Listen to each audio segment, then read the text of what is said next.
l'opposition.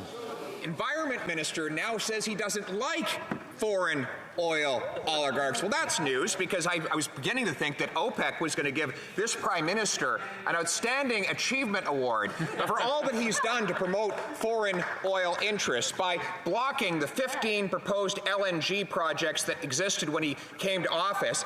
He has reduced Europe to its knees and turned it to be dependent on Putin. By blocking oil production here in Canada, he has prevented us from supplying ourselves and forced us to import more oil. Why won't they stop sending paychecks out and pollution up? The Honourable Minister for Natural Resources. Thank you, Mr. Speaker. Certainly, Canada has worked very hard with our allies around the world to augment the production of oil and natural gas. We committed to increasing production by 300,000 barrels by the end of the day to help our allies in Europe. With respect to domestic energy security, here are the facts. When the Conservatives were in government, foreign oil imports were double what they are today. In fact, they've declined 80% from when Stephen Harper was the Prime Minister of Canada. The facts speak for themselves. Under this government, more Canadians are using Canadian and North American energy. The member opposite, the leader opposite may not like it, but a fact is a fact.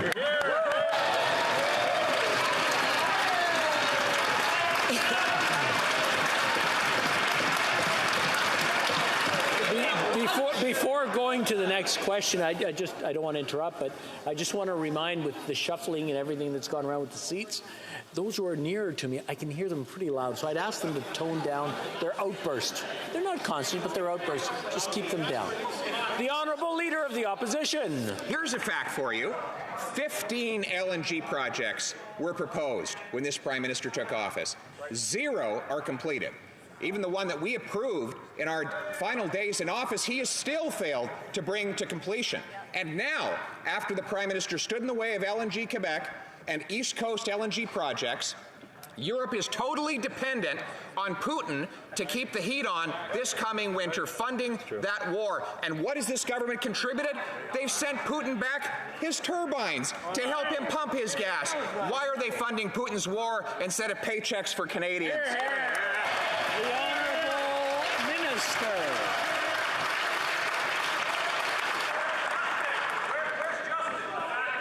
Thank you, Mr. Speaker. Let me just say that a fact is a fact. The projects that he is talking about were assessed under the Canadian Environmental Assessment Act 2012, which Stephen Harper took out all of the environmental protections. And one of the big reasons why these projects did not proceed is because they completely gutted the environmental assessment process. We have put in place better rules to ensure that good projects are going to get built in this country, and we are certainly moving in that direction. Thank you very much. The Honourable Member for Edmonton Riverbend.